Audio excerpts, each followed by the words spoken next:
Procedure under composition scheme, तो ये हमारा आज का टॉपिक है। कंपोजिशन स्कीम का जो प्रोसीजर है वो क्या होगा, जीएसटी के अंडर में हम कंपोजिशन स्कीम आती है वो उसको पढ़ेंगे। तो कंपोजिशन स्कीम सबसे पहले होती क्या है, जो कंपोजिशन स्कीम थी वो स्मॉल टैक्स पेयर के बर्डन को रिड्यूस करने के लिए बनाई गई थी। और ये जो स्कीम आती है ये जीएसटी के अंडर में स्कीम प्रोवाइड की जाती है। और जो स्मॉल बिजनेसेस होते हैं उनका जो स्मॉल स्केल पर बिजनेस हुआ है तो उनका प्रॉफिट भी स्मॉल लेवल पर ही होगा, तो इसलिए उन्हें स्मॉल टैक्स पेयर बोला गया है। बट जो बड़े बिजनेसमैन होते हैं वो तो इस बर्डन को सहन कर लेते हैं जो टैक्स पे करना होता है, बट स्मॉल बिजनेसेस के लिए इस टैक्स के बर्डन से बचना मुश्किल हो जाता है। तो इसी से बचने के लिए उनके लिए कंपोजिशन स्कीम लाई गई थी। और अब कौन कौन से ऐसे पर्सन हैं जो कंपोजिशन स्कीम के अंदर अपने आप को एनरोल करवा सकते थे, तो वो थे स्मॉल टैक्स पेयर। अब जो ये स्मॉल टैक्स पेयर है इनकी पहचान कैसे होगी कि कौन से बिजनेस स्मॉल बिजनेसेस हैं किन्हें हम स्मॉल टैक्स पेयर बोलेंगे। तो इसके लिए जीएसटी के अंडर में जो भी स्पेसिफाइड लिमिट मेंशन की गई थी, तो यहाँ पर स्टेट के अकॉर्डिंग एनुअल टर्नओवर की लिमिट फिक्स्ड की गई थी। मतलब कि जिनका जो टर्नओवर है, एनुअल टर्नओवर जिन बिजनेसेस का उस स्पेसिफाइड लिमिट से कम है तो वो तो कंपोजिशन स्कीम को ऑप्ट कर सकते हैं, बट जिनका ज्यादा है उन्हें जीएसटी की जो स्कीम है, नॉर्मल लेवी होता है जीएसटी का जो, उसके अकॉर्डिंग ही टैक्स पे करना पड़ेगा। तो जिनकी स्पेसिफाइड लिमिट से कम है एनुअल टर्नओवर, वही जो टैक्स पेयर है कंपोजिशन स्कीम को ऑप्ट कर सकते हैं। तो ये थी कंपोजिशन स्कीम। अब इस कंपोजिशन स्कीम का प्रोसीजर क्या होगा, किन किन स्टेप्स को फॉलो करना पड़ेगा इस कंपोजिशन स्कीम को ऑप्ट करने के लिए। तो यहाँ पर जो फर्स्ट स्टेप रहेगा इस प्रोसीजर का वो होगा इंटीमेशन फॉर कंपोजिशन। इस स्कीम को ऑप्ट करने के लिए सबसे पहले टैक्स पेयर को इंटीमेशन फाइल करनी पड़ेगी। सेकंड स्टेप रहेगा effective date for composition levy, मतलब कि कब से वो कंपोजिशन स्कीम को ऑप्ट करेगा, उसकी इफेक्टिव डेट कब से मानी जाएगी, सेकंड स्टेप में एक्सप्लेन होगा। थर्ड होगा वैलिडिटी ऑफ कंपोजिशन स्कीम, जो कंपोजिशन स्कीम टैक्स पेयर ने ऑप्ट की है उसकी वैलिडिटी कब तक है, कब तक वो स्कीम है जो वो वैलिड रहेगी। फोर्थ स्टेप होगा विड्रॉल फ्रॉम कंपोजिशन स्कीम, अगर कोई टैक्स पेयर खुद चाहे तो वो कब उसमें से विड्रॉ करवा सकता है और किस तरीके से करवा सकता है।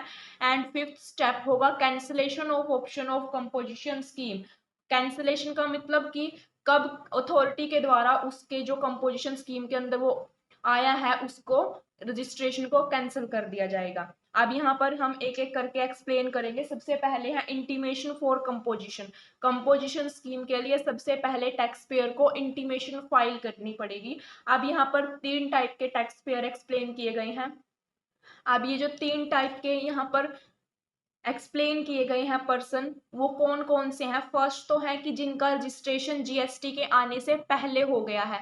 अब जीएसटी के आने से पहले, जीएसटी इंप्लीमेंट होने से पहले भी बहुत सारे बिजनेसेस चल रहे थे, तो वो वाले टैक्स पेयर होंगे। वो जीएसटी इंप्लीमेंट होने के बाद तुरंत कंपोजिशन स्कीम भी आ गई, तो वहां पर जो भी पर्सन जीएसटी के आने से पहले किसी भी एग्जिस्टिंग टैक्स के अंदर रजिस्टर्ड थे, तो जीएसटी आने के बाद वो कंपोजिशन स्कीम में को ऑप्ट करना चाहते हैं, तो फर्स्ट तो वो वाले पर्सन आएंगे जिनका बिजनेस पहले से चल रहा था। अब यहाँ पर सेकंड आएगा कोई भी फ्रेश रजिस्ट्रेशन, मतलब कि जीएसटी इंप्लीमेंट होने के बाद जितने भी नए रजिस्ट्रेशन हुए हैं वो वाले पर्सन जो कंपोजिशन स्कीम को ऑप्ट करना चाहते हैं। और थर्ड यहाँ पर आएगा अगर कोई पर्सन पहले से जीएसटी की नॉर्मल लेवी थी जो उसके अकॉर्डिंग टैक्स पे कर रहा था, मतलब जीएसटी के अंदर वो रजिस्टर्ड था बट वो कंपोजिशन स्कीम के अंदर रजिस्टर्ड नहीं था, बाद में वो कंपोजिशन स्कीम को ऑप्ट करना चाहते हैं, तो थर्ड यहाँ पर वो वाले टैक्सेबल पर्सन आएंगे। तो सबसे पहले हम तीनों की बात करेंगे किनको कैसे इंटीमेशन अपनी फाइल करनी पड़ेगी। पहला है person migrating from existing to GST, मतलब जीएसटी आने से पहले जो बिजनेस चल रहे थे और जीएसटी आने के बाद उन्हें जीएसटी के अंदर अपने आप को एनरोल करवाना पड़ेगा, तो वो वाले बिजनेसेस। अब यहाँ पर जीएसटी के आने से पहले जो अदर टैक्स के अकॉर्डिंग अपना टैक्स पे करते थे, जीएसटी आने के बाद उन्हें अपने आप को जीएसटी में रजिस्टर्ड करवाना पड़ा।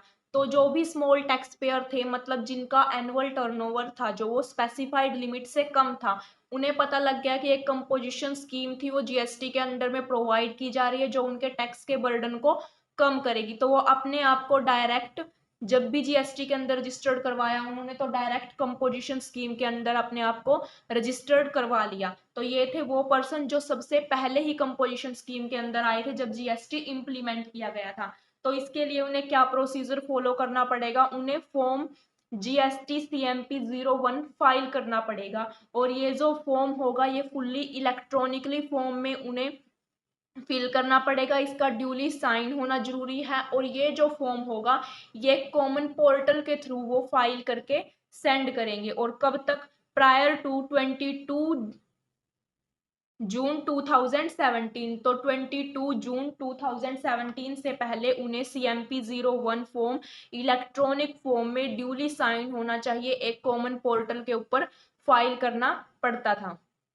तो ये जीएसटी के इम्प्लीमेंट होने से पहले ये वाला प्रोसीजर उन्हें करना पड़ेगा। अब इसके बाद जब उन्होंने सीएमपी 01 फॉर्म फाइल कर दिया, जीएसटी इम्प्लीमेंट होने से पहले ही किया, तो ये वाली जो इंटीमेशन थी ये कॉमन पोर्टल पर फाइल करने के बाद अब उन्हें क्या करना पड़ेगा, वो बिजनेस पहले से चल रहे हैं तो उनके पास कोई ना कोई उनका स्टॉक भी अवेलेबल होगा, तो उन्हें अपने स्टॉक की डिटेल भी देनी होगी। और जो ये डिटेल दी जाएगी स्टॉक की, ये जीएस फॉर्म होगा जो फॉर्म जीएसटी सीएमपी 03 के अंदर दी जाएगी विद इन 60 डेज के अंदर।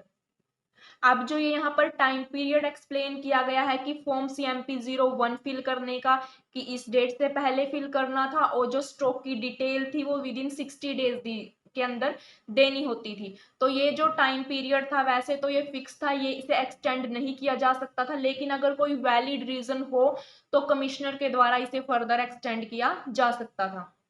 तो ये वाला पॉइंट था, ये टोटली उन बिजनेसेस के लिए था, उनसे रिलेटेड था जो जीएसटी से आने से पहले ही किसी अदर फॉर्म में टैक्स पे करते थे। तो ये प्रोसीजर उन बिजनेसेस के लिए टोटली पूरी तरह से पास्ट से रिलेटेड है चीजें, अब ऐसा नहीं करने की जरूरत क्योंकि जीएसटी इंप्लीमेंट होने से पहले का प्रोसीजर था ये। अब इसके बाद सेकंड पॉइंट आता है फ्रेश रजिस्ट्रेशन का, मतलब जीएसटी इंप्लीमेंट हो गया उसके बाद जितने भी रजिस्ट्रेशन हुए हैं वो इसी तरीके से हुए हैं और अब आगे भी होंगे जो वो इसी फॉर्म में होंगे रजिस्टर्ड।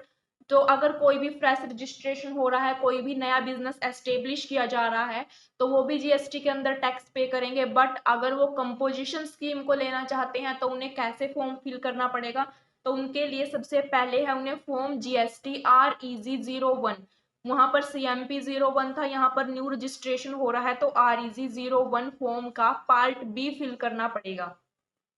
और इस तरीके से वो फॉर्म फिल करने के बाद फ्रेश रजिस्ट्रेशन के केस में वो टैक्स पे कर सकते हैं अंडर सेक्शन 10 के अकॉर्डिंग। जो अंडर सेक्शन 10 है ये कंपोजिशन स्कीम को एक्सप्लेन करता है, तो इस स्कीम के अंदर वो अपने आप को एनरोल करवा सकते हैं REG 01 का पार्ट बी फिल करने के बाद। इसके बाद थर्ड केस आता है switching from normal levy to composition, मतलब कि कोई पर्सन थे जो जब जीएसटी आया तो अपने आप को उन्होंने जीएसटी के अंदर एनरोल करवा लिया, तो उन्हें कंपोजिशन स्कीम के बारे में या तो नॉलेज नहीं थी या फिर वो इस केस में नहीं आना चाहते थे, तो उन्होंने तब अपने आप को जीएसटी की जो नॉर्मल लेवी स्कीम थी उसके अंदर अपने आप को एनरोल करवा लिया।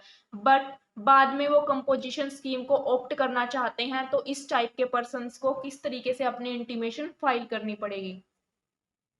तो यहाँ पर जो फ्रेश रजिस्ट्रेशन था वो तो जब भी बिजनेस एस्टेब्लिश किया जाता था तभी कर दिया जाता था, उसी डेट से वैलिड माना जाता था। बट अगर कोई पर्सन स्विच कर रहा है नॉर्मल से कंपोजिशन स्कीम के अंदर तो वो मिड ईयर में स्विच नहीं कर सकता, तो उन्हें साल के स्टार्टिंग में ही ऑप्ट कर सकते हैं वो कंपोजिशन स्कीम को। तो अगर कोई भी टैक्स पेयर स्विच करना चाहता है कंपोजिशन स्कीम के अंदर तो उसके लिए उन्हें फॉर्म जीएसटी सीएमपी 02 फाइल करना पड़ेगा। ये फॉर्म भी फुल्ली इलेक्ट्रॉनिकली होगा, ड्यूली साइन होगा। बट ये जो फॉर्म होगा ये कब तक फिल करना पड़ेगा, नेक्स्ट जो फाइनेंशियल ईयर है उसके बिगेन होने से पहले ये सब फॉर्म उसे फिल करने होंगे, तभी जाके वो नेक्स्ट फाइनेंशियल ईयर से कंपोजिशन स्कीम को ऑप्ट कर सकता है। मतलब जब से वो कंपोजिशन स्कीम को ऑप्ट करेगा उससे 1 ईयर पहले ही उसे ये सब फॉर्म फिल करने पड़ेंगे। बट वो मिड के अंदर अपने आप को कंपोजिशन स्कीम के अंदर नहीं लेके जा सकता, वो मिड के अंदर ये सब फॉर्मेलिटीज हैं जो इनको फिल कर सकता है और नेक्स्ट फाइनेंशियल ईयर से वो कंपोजिशन स्कीम को ऑप्ट कर सकता है। तो ये सब जो भी होंगे फॉर्म फिल करने का काम ये फाइनेंशियल ईयर के बिगिन होने से पहले ही करने होंगे, तभी जाके वो नेक्स्ट फाइनेंशियल ईयर में स्कीम ऑप्ट कर सकता है। Statement in form GST ITC 3। अब यहाँ पर इंपॉर्टेंट बात आती है आईटीसी से related. ITC means input tax credit से रिलेटेड। जब भी वो पर्सन पहले नॉर्मल जीएसटी पे कर रहा था, नॉर्मल के अकॉर्डिंग जीएसटी पे कर रहा था, तो वो वहां पर आईटीसी का बेनिफिट ले रहा था। मतलब जब वो सेक्शन 9 के अकॉर्डिंग नॉर्मल जीएसटी पे करते हैं, जो टैक्स पेयर वो आते हैं, तो वो जब टैक्स पे करते हैं सेक्शन 9 के अकॉर्डिंग, तो वो वहां पर आईटीसी का इनपुट टैक्स क्रेडिट का बेनिफिट ले सकते हैं। बट अगर वो कंपोजिशन स्कीम के अंदर आएंगे तो वो आईटीसी का बेनिफिट नहीं ले सकेंगे। तो जितना भी उन्होंने आईटीसी का पहले बेनिफिट लिया है, तो उसकी जो भी स्टेटमेंट होगी उन्हें फॉर्म जीएसटी आईटीसी 3 के अंदर देनी होगी। इसके बाद सेकंड आता है। सेकंड जो इसके अंदर स्टेप है, पहले हमने तीनों टाइप के पढ़े यहाँ पर। अब जो सेकंड स्टेप है इसके अंदर है इफेक्टिव डेट फॉर कंपोजिशन। मतलब कि जो तीनों केस पढ़े हैं उनकी कंपोजिशन स्कीम को ऑप्ट करने की इफेक्टिव डेट कब से मानी जाएगी, कब से वो कंपोजिशन स्कीम ऑप्ट कर रहे हैं माना जाएगा। तो अगर कोई पर्सन एग्जिस्टिंग लॉ से जीएसटी के अंदर आ रहे हैं तो उनके लिए इफेक्टिव डेट होगी जिस दिन जीएसटी इंप्लीमेंट किया गया था। तो जीएसटी इंप्लीमेंट किया गया था 1 जुलाई 2017 को। तो इस टाइप के पर्सन के लिए यही डेट होगी जो अपॉइंटेड डेट मानी जाएगी कंपोजिशन स्कीम की। क्योंकि जो इस टाइप के पर्सन है उन्हें जीएसटी इंप्लीमेंट होने से पहले ही सारी फॉर्मेलिटी कंप्लीट करनी पड़ती थी, चाहे वो नॉर्मल के अंदर आए चाहे कंपोजिशन स्कीम के अंदर आए। तो उनकी अपॉइंटेड डेट जब जीएसटी इंप्लीमेंट किया गया कंट्री में तब से मानी जाएगी। बट यहाँ पर जम्मू एंड कश्मीर को छोड़कर, क्योंकि वहां पर 7 जुलाई 2017 से जो जीएसटी था वो इम्प्लीमेंट किया गया था, उस केस में अपॉइंटेड डेट इनकी चेंज हो जाएगी। अब यहाँ पर सेकंड था फ्रेश रजिस्ट्रेशन। जब भी फ्रेश रजिस्ट्रेशन करवाया गया, तो चाहे वो जीएसटी इंप्लीमेंट होने के बाद कभी भी करवाया गया हो, जिस दिन वो रजिस्ट्रेशन हुआ था उसी दिन से अगर वो कंपोजिशन स्कीम ऑप्ट कर रहे हैं तो वही उनकी इफेक्टिव डेट मानी जाएगी जिस दिन रजिस्ट्रेशन हुआ था। अब यहाँ पर जो हमने थर्ड केस पढ़ा था ऊपर कि फाइनेंशियल ईयर के बिगिन से होता है, जो भी पर्सन नॉर्मल से कंपोजिशन स्कीम के अंदर आते हैं तो वो जो कंपोजिशन स्कीम ऑप्ट करेंगे वो फाइनेंशियल ईयर के स्टार्टिंग से करेंगे।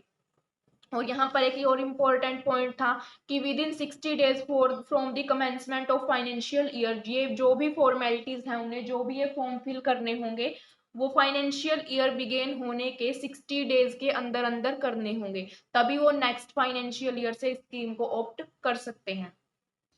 थर्ड स्टेप है वैलिडिटी ऑफ कंपोजिशन स्कीम। मतलब जो भी कंपोजिशन स्कीम ऑप्ट करी गई है वो कब तक वैलिड रहेगी। ये जो स्कीम है ये वैलिड रह सकती है अगर सारी की सारी जो कंडीशंस हैं वो सेटिस्फाई हो जाएं।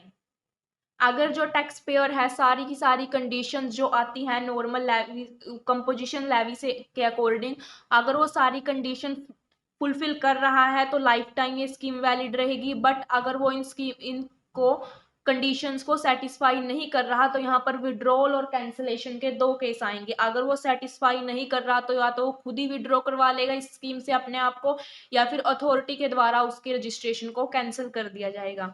अब यहाँ पर फर्स्ट आता है कि अगर वो सारी की सारी कंडीशंस को सेटिस्फाई कर रहा है तो उस वो कंपोजिशन स्कीम लाइफ टाइम के लिए वैलिड रहेगी, लाइफ टाइम के लिए उसे ऑप्ट कर सकता है। बट यहाँ पर कंडीशंस क्या क्या होंगी, यहाँ पर एक इनसे रिलेटेड कंडीशन है कि सबसे पहली इंपॉर्टेंट कंडीशन तो यही थी कि जो उसका एनुअल टर्नओवर है वो स्पेसिफाइड लिमिट से ज्यादा नहीं होना चाहिए, कम होगा तभी वो कंपोजिशन स्कीम ऑप्ट कर सकता है। वो टैक्सेबल गुड्स की ही सप्लाई करेगा, इंट्रा स्टेट सप्लाई करेगा, inter state supply composition scheme के अंडर वो नहीं कर सकता। और कोई भी नोटिफाइड गुड्स को वो मैन्युफैक्चर ना कर रहा हो, ई कॉमर्स ऑपरेटर के थ्रू वो इनको ना सेल कर रहा हो, और यहाँ पर एक और बात थी आईटीसी का बेनिफिट ना ले रहा हो। तो ये कंपोजिशन स्कीम के अंदर ये सब जो कंडीशंस हैं ये फुलफिल करनी पड़ेंगी। ये सब वर्क जो भी पर्सन कंपोजिशन स्कीम ऑप्ट करता है वो नहीं कर सकता। वो आईटीसी का बेनिफिट भी नहीं ले सकता, उसका जो टर्नओवर है वो स्पेसिफाइड लिमिट से ज्यादा भी नहीं हो सकता।